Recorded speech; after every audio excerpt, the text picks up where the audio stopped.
السلام عليكم ورحمة الله تعالى وبركاته. إخواني أخواتي المغاربة الأحرار فين ما كنتوا داخل أو خارج أرض الوطن، مرحبا بكم. تنتمنى أنكم تكونوا في تمام الصحة والعافية، وكيف ما تنقولوا دائما الله يحفظ البلاد هذه من كل شر. إذا الإخوان والأخوات، مستجدات مهمة في قضية الكولونيل نور الدين العطور، مستجدات تتعلق باستدعاء زوجة الكولونيل نور الدين العطور الحاجة من طرف الفرقة الوطنية من أجل الاستماع إليها بخصوص تصريحات أو التسجيلات التي كشف عنها الهاكر الذي يتواجد بإسبانيا. هذا الهاكر واللي هو أيضا بدوره كاين معلومات اللي كتفيد أو لا تشير بأنه يعلم أو لا على علاقة بالشخص المتورط أو لا الشخص الرئيسي الذي أصبحت تشير إليه الأصابع على أساس أنه المتورط الرئيسي في هذه القضية، اللي هو الشرطي أو لا البوليسي الفار الى اسبانيا.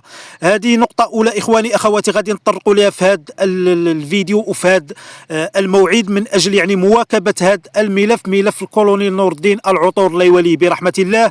هذا الملف الذي يعرف دائما يعني تطورات ومستجدات جديده على مدار الساعه. اخواني اخواتي، ايضا غادي نطرقوا في اطار يعني تطرقنا للملف الجديد القديم إن صح التعبير، ملف المغنية أو الفنانة لطيفة رأفت وعلاقتها بالملف الجديد الذي تفجر يوم أمس بالمحكمة، حيث يعني وضعت لطيفة رأفت شكاية أو لا قادات المعروف أو المدعو بدريس فرحان المعتقل بإيطاليا. هذه القضية وهذا الملف اللي يعني كيستأثر بالرأي العام وعنده علاقة بالأمور اللي عندها علاقة بالاختراق ودخول إلى خصوصيات، ويعني أمر اللي مرتبط نوعا ما في ظاهره بالملف ديال الكولونيل نور الدين العطور، والمستجدات الجديده اللي عندها علاقه بالاختراق ديال الحسابات واختراق الاجهزه من طرف الهاكر، وان كان في الامر خدمه للقضيه والملف.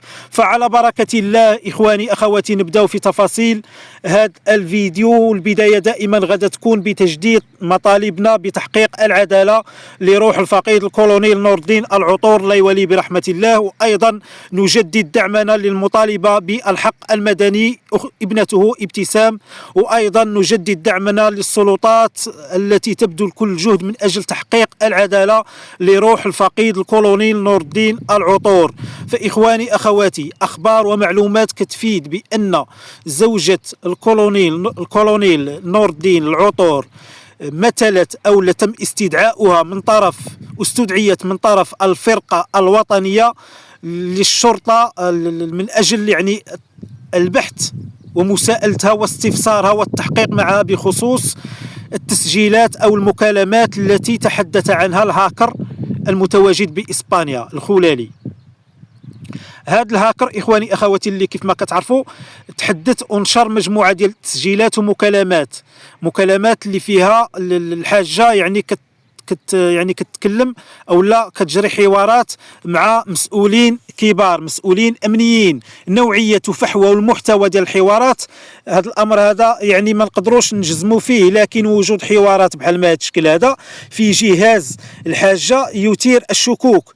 على اي تبقى اخواني اخواتي بان هذا الامر هذا تطلب استدعاء الحاجه فاطمه من طرف الفرقه الوطنيه، بحيث انها تم سؤال على هذا الامر.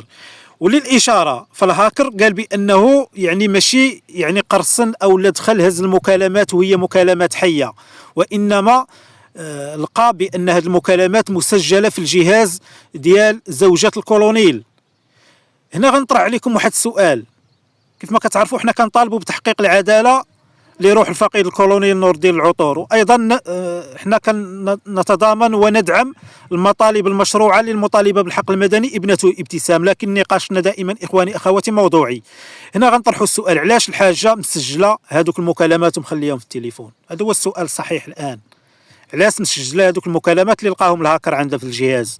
اذا من هنا كنستنتجوا بانها كانت كتلقى واحد الكم كبير من الضغط وكانت كتستعد لهذه المرحله، والحاجه فعلا عندها واحد الجانب كبير من المسؤوليه تتمحور حول المفهوم اللي هو التستر هذا هو الامر، تسترون تحت التهديد، ولهذا كانت كتستعد وكانت كتسجل هذه المكالمات.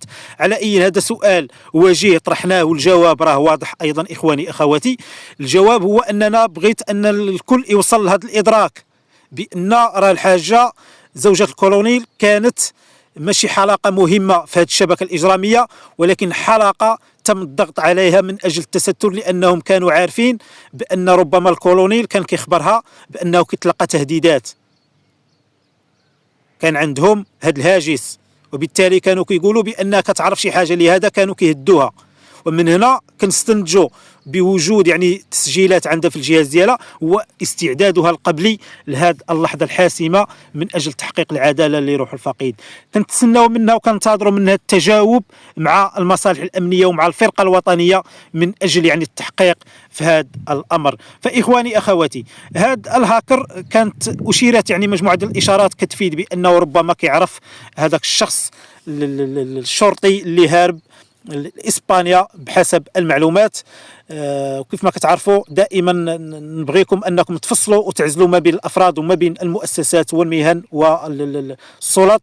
فهذا الشخص اللي فار لإسبانيا كاينه اشارات اللي كتفيد بانه ربما على علاقه مع هذا الهاكر. فهذا الهاكر خرج ليله البارحه في واحد التصريح وفند هذه الاخبار هذه، وقال بانه لا علاقه له، انهم ما كيعرفوش لا من قريب ولا من بعيد.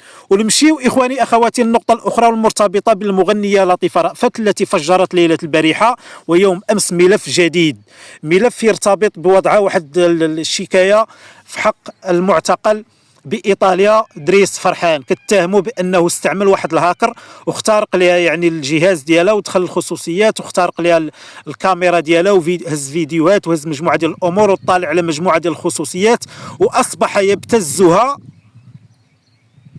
لا لشيء فقط لانها خرجت من ملف اسكوبار الصحراء كالشعره من العجين، وايضا يبتزها من اجل ان تدفع له مقابل يعني عدم نشر تلك الامور اموال طائله. فهذه القضيه اخواني اخواتي اكيد لن تعرفون فيها الا داعمين للطيفه رأفت، لان هذا جرم حقيقي، جرم حقيقي طفح الكيل. ولان علاش؟ لان اصبحنا نرى مهارات تسخر في امور كهاته للاسف الشديد، للاسف الشديد. فكيف ما قلت اخواني اخواتي لن تجدوننا في هذا الملف الا داعمون للمطالبه بالحق المدني، وهذا ليس ظلم وانما لان فعلا هذه جريمه يعاقب عليها القانون. كيف لشخص ان يسخر مهاراته من اجل امور شيطانيه بحال ما هذا الشكل هذا؟ الى هنا جيت الختام ديال هذا الفيديو اخواني اخواتي، ختاما كنتمنى لكم تمام الصحه والعافيه، والله يحفظ هذه البلاد هذه من كل شر، والسلام عليكم ورحمه الله تعالى وبركاته.